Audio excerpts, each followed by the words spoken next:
Okay, Adam. No one else thought I had a Mr. chance Millionaire. except for your readers. I think from day one, right? We had you pick. Yep. There was like episode 8 or episode 9 where we went to Ken. That's all right. And then we're like that's a mistake. We're gonna go back to Adam. So I don't know how our readers knew because it's them that make the predictions. Yeah. You guys had great predictions all season long. But you also kind of had a feeling you would win, didn't you? I knew that I had won after leaving Final Tribal Council, and then enough jury members confirmed that they voted for me. Oh, that shouldn't be allowed. Given the circumstances, I was very happy to know the results, so that I was able to go home to my family and share it in those final moments. Yeah. Did you know it would be a unanimous landslide?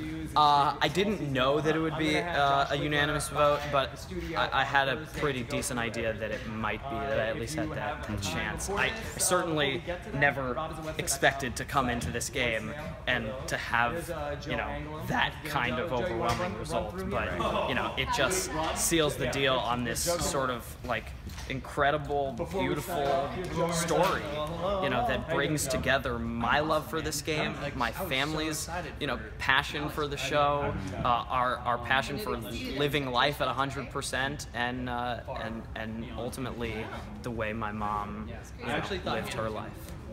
As a huge fan of the show, is there something that surprised you about actually doing it? Like, what was the biggest surprise for you to go out there? Oh man, I have read every exit interview there is. I've listened to I always listen to Rob has a podcast and all these podcasts and all the casting stories and everything. So I had the dictionary or the encyclopedia on everything you could ever possibly know about the game. But some of the mistakes that super fans make when coming into this game is they think that because they know everything about strategy and idols and all those things that they have the game on lockdown. What I talked about going into the game is that when people say, I'm not here to make friends, then they're there to lose the game of Survivor. Because the game of Survivor is all about making friends. If you don't make friends along the way, they're not going to want to work with you. If you don't make friends with the jury members, they're not going to want to vote for you to win.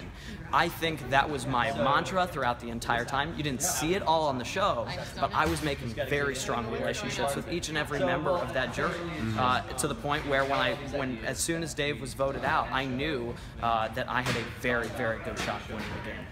Yesterday, you're just a normal guy. Today, you're a millionaire. I'm still a normal guy. With $1 million check. I'm a normal guy with $1 million check, that wants to make a meaningful impact on, on this terrible disease, of lung cancer. I want to bring some awareness to it. I want people to donate at su2c.org/survivor.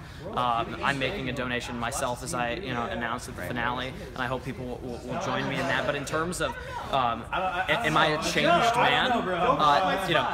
Some people have these incredible growth transformation stories. Dave is certainly one of them. He asked about it at Final Tribal Council, and I really believe that my story here was not about me, but it was about my family, and bringing them into it was the greatest gift that I ever could have had. So I will go back to absolutely being the same person that I was when I decided to go out on Survivor, because that was the person that was successful, and that was able to make those deep connections, and I will continue to try to do the same. It was great to talk to you. You were a very, very worthy winner. Thank you so much. I really appreciate it. We'll look forward to talking to you. Thank you for the support along the way. Yeah, thank these guys.